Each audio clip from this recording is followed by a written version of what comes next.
महापर्वणीला संविधानाच्या रक्षणासाठी रस्त्यावर उतरलेला सोमनाथ सूर्यवंशी पोलीस कोठडीत मारला जातो.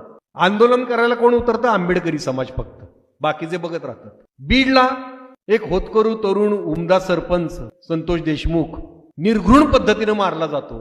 फक्त मराठा समाज पेटून उठतो. मराठा आंदोलन सुरू झालं, ओबीसींना भडकवलं जातं त्यांच्या विरोधात. आपला एक माजी राज्यपाल येतो, तो उघड सावित्रीबाई फुले महात्मा फुलेंवर काही अर्वाच्या शब्दात बोलतो. आपल्या देशाचा एक उच्च पदस्थ नेता डॉक्टर बाबासाहेब आंबेडकरांविषयी हिणकस वक्तव्य करतो. इंद्रजित सावंतांनी छत्रपती संभाजी महाराजांचे गद्दार कोण होते हे शोधून काढलं, म्हणून प्रशांत कोरटकर सारखा नीच विचारधारेतल्या गटारातला किडा थेट छत्रपती शिवाजी महाराज छत्रपती संभाजी महाराज यांना शिवेच देतो. एवढंच नाही तर राजमाता जिजाऊ मासाहेब यांचं चारित्र्य हनन करतो. तरी बहुजन समाज एकमेकांकडे बघतोय. तुझा महामानव आहे ना, तू बोल. तुझा महामानव आहे ना, तू बोल. आपल्याला कळत नाही की आपण आपल्या महामानवांच्या विचारांची गद्दारी करतोय. फुले शाहू आंबेडकर ही त्रयी तोडली, ज्याचे परिणाम अख्खा देश भोगतोय.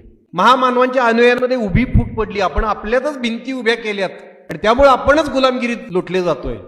कुठल्याही बळाशिवाय ही भूमी वर्चस्ववाद्यांच्या ताब्यात चाललेली आहे, जवळजवळ गेलेली आहे. काही त्यांना बळ लावायला लागलं नाही, फक्त तुमच्यात फूट पाडली.